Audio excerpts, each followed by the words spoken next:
Back to back आपकी TV screen पर बड़ी खबर। हरियाणा बीजेपी की अहम बैठक खत्म हो गई है। चंडीगढ़ से बड़ी जानकारी।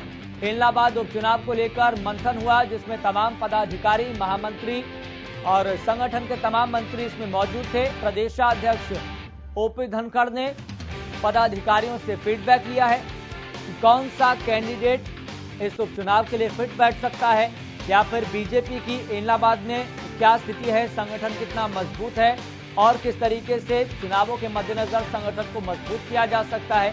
इन तमाम पहलुओं को लेकर इस बैठक में चर्चा हुई। और इसके साथ साथ महत्वपूर्ण जानकारी आपको ये भी बता दें, इस बैठक खत्म होने के बाद बीजेपी प्रदेशाध्यक्ष ओपी धनखड़ ने प्रेस कॉन्फ्रेंस भी की थी और प्रेस कॉन्फ्रेंस में तमाम पत्रकारों के तमाम सवालों का जवाब भी दिया था। एक पत्रकार ने बीजेपी प्रदेशाध्यक्ष ओपी धनखड़ से सवाल किया कि बीजेपी के सामने ये उपचुनाव कितनी बड़ी चुनौती है। सीधे तौर पर और सीधे शब्दों में बीजेपी प्रदेशाध्यक्ष ओपी धनखड़ ने कहा कि ये बीजेपी के लिए अवसर है और इस अवसर को हम उपलब्धि के रूप में तब्दील करेंगे। ये चुनौती असल में अभय सिंह चौटाला की है, क्योंकि उनको रिपीट करना है, उनके सामने बड़ी चुनौती है। उन्होंने सीधे तौर पर यह कहा कि ये बीजेपी के लिए एक बड़ा अवसर है और हम पूरी कोशिश करेंगे कि इस अवसर को उपलब्धि में तब्दील किया जा सके। तो बड़ी जानकारी, हरियाणा बीजेपी ने एक अहम बैठक खत्म की है, जिसमें तमाम पहलुओं को लेकर और खास तौर पर इलाहाबाद उपचुनाव को लेकर बैठक की है, महामंथन किया है।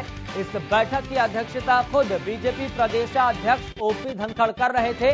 और इस बैठक में आपको बता दें, इलाहाबाद के तमाम पदाधिकारी, तमाम संगठन के मंत्री, महामंत्री शामिल थे, जिनसे इलाहाबाद को लेकर फीडबैक लिया गया कि फिलहाल वहां पर किस तरह का माहौल है, किस तरह से परसेप्शन वहां पर डेवलप हो रहा है और समीकरण क्या है। इन तमाम पहलुओं को लेकर फीडबैक लिया गया।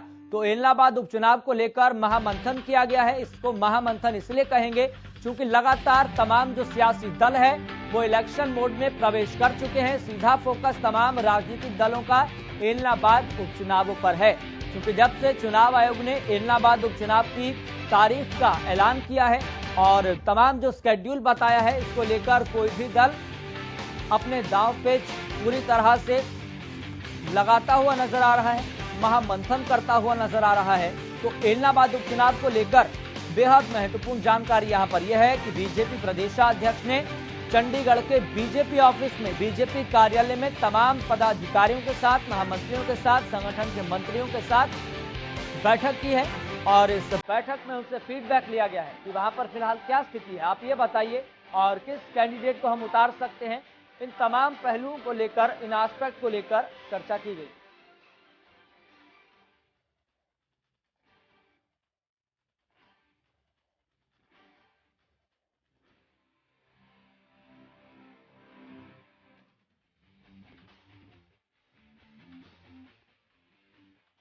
तो संगठन मंत्री और महामंत्री इस बैठक में शामिल हुए और इस खबर से संबंधित जो आप तस्वीरें देख रहे हैं, ये उसी दौरान की तस्वीरें हैं जब इस बैठक में तमाम महामंत्री और तमाम पदाधिकारी मौजूद थे। संगठन के मंत्री भी यहां पर मौजूद थे, उनसे फीडबैक लिया गया है और इसके साथ साथ तमाम पहलुओं को लेकर चर्चा भी की गई है और ये जानने की कोशिश की गई है कि वहां पर हम किस कैंडिडेट को उतार सकते हैं, वहां का जातीय समीकरण क्या है और फिलहाल वहां पर चुनावी बिसात किस तरह से बिछाई जा सकती है और क्या ऐसा नैरेटिव हो, क्या ऐसा परसेप्शन हो जिसको लेकर हम बेहतरी के जरिए आगे बढ़ सकें और इस एक बड़े अवसर को उपलब्धि के रूप में तब्दील कर सकें।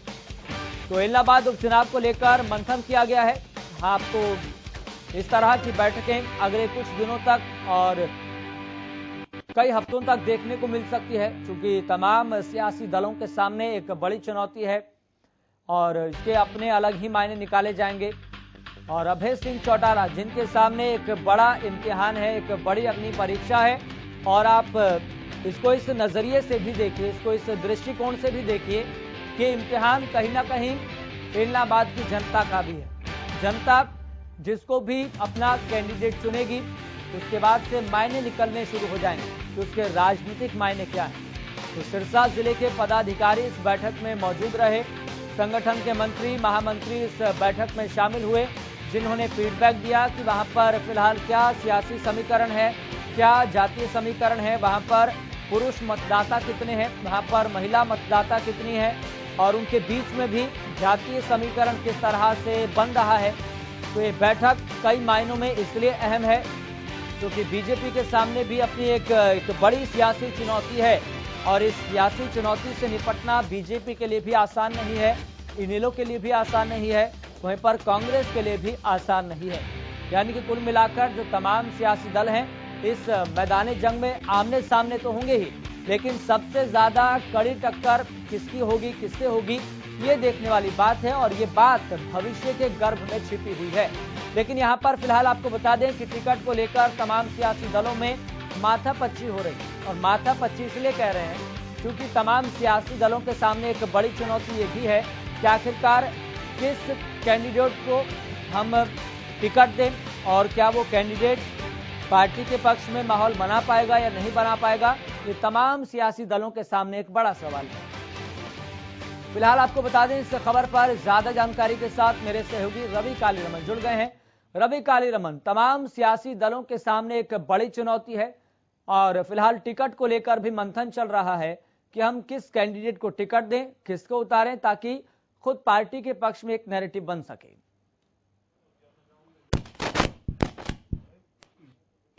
से जो आज बैठक कहीं ना कहीं जो फीडबैक लिया गया था, तमाम जो लोग थे, सिरसा लोग थे, सुनीता दुग्गल जो है वो थी, सिरसा के जिला अध्यक्ष आदित्य चौटाला थे, तो तमाम ऐसे मंत्री बीजेपी के संगठन तमाम वो इस बैठक में शामिल हुए। कहीं ना कहीं जो कुल 3 तारीख को जो है जो बीजेपी है चुनाव समिति की जो बैठक है वो बुलाई है। इस बैठक के बाद से ही साफ हो जाता है कि जो आने वाला उपचुनाव है एलनाबाद का वो भाजपा के जो है वो लड़ने वाली है और भाजपा का ही उम्मीदवार रहने वाला, क्योंकि अमूमन तौर पर जब देखा जाता है कि भाजपा चुनाव जब भी किसी चुनाव समिति की जो बैठक बुलाई जाती है तो तमाम चीजें उसके फेवर में होती है, तो तमाम वो लोग इस चुनाव समिति के इस बैठक में जुटेंगे और अपने जो है भाजपा का ही कैंडिडेट है उसका नाम फाइनल की जो है चर्चाएं वहां शुरू हो जाएंगी। और कहीं ना कहीं जो जिस प्रकार से आज ओम प्रकाश धनखड़ ने जो बयान दिया है कि उनका साफ तौर पे कहना है कि चुनाव बीजेपी जेजेपी गठबंधन लड़ेगी,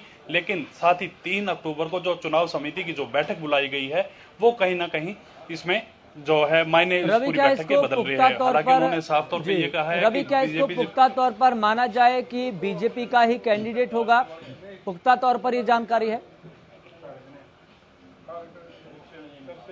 जी बिल्कुल बिल्कुल पुख्ता तौर पे ये जानकारी है कि बीजेपी का ही कैंडिडेट होगा, बीजेपी के इस सिंबल पे है चुनाव होगा। हालांकि प्रदेश अध्यक्ष ओम प्रकाश धनखड़ इस चीज को ये दूसरे वे में कहते हुए नजर आए कि जो चुनाव है बीजेपी जेजेपी गठबंधन लड़ेगा, लेकिन उनकी तरफ से ये भी नहीं कहा गया कि बीजेपी जो है जेजेपी का उम्मीदवार होगा या बीजेपी का उम्मीदवार हो गया। लेकिन चुनाव समिति की बैठक जो है उस चीज से ये फाइनल होता है कि उम्मीदवार जो है बीजेपी का रहने वाला है। साथ ही मैं कुछ चीज जो पूर्व प्रदेश अध्यक्ष थे सुभाष बराड़ा, उनको इसमें चुनाव प्रभारी नियुक्त किया गया है और डिप्टी स्पीकर रणबीर गंगवा और विधायक कमल गुप्ता जो है बराला के सहयोगी होंगे। जी रवि, अगर यहाँ पर बात करें जिस तरह से सियासी समीकरण बनता हुआ दिखाई दे रहा है, एक परसेप्शन अब डेवलपमेंट करने की कोशिश की जाएगी कि यहाँ पर बीजेपी का कैंडिडेट है और बीजेपी के सामने बहुत बड़ी चुनौती है। इसके साथ साथ आप ये भी बताएं जो 3 तारीख को जो चुनाव समिति की बैठक बुलाई गई है उसमें कौन कौन शामिल हो सकता है और कितने बजे बैठक होगी, क्या इसको लेकर कोई जानकारी सामने आई है? देखिए अभी इस प्रकार की कोई सूचना सामने नहीं है आई इस बैठक में कौन कौन शामिल होगा, और तमाम जो समिति के जो मेंबर हैं वो इसमें शामिल होंगे और कोई अलग से जो नेता है वो कौन इसमें शामिल नहीं है। टाइमिंग अभी नहीं देगी, लेकिन ये जरूर कहा गया है कि चले रवि, बहुत बहुत शुक्रिया जानकारी साझा करने के लिए। तो एक बेहद महत्वपूर्ण जानकारी हम आपको बता रहे हैं। जिस तरह से सियासी दलों का जो पारा है वो बढ़ता हुआ दिखाई दे रहा है। हरियाणा बीजेपी की अहम बैठक खत्म हो गई है और इस बैठक से कई बातें पूरी तरह से साफ होती हुई दिखाई दे रही है। फिलहाल ये जानकारी सामने आ रही है कि बीजेपी का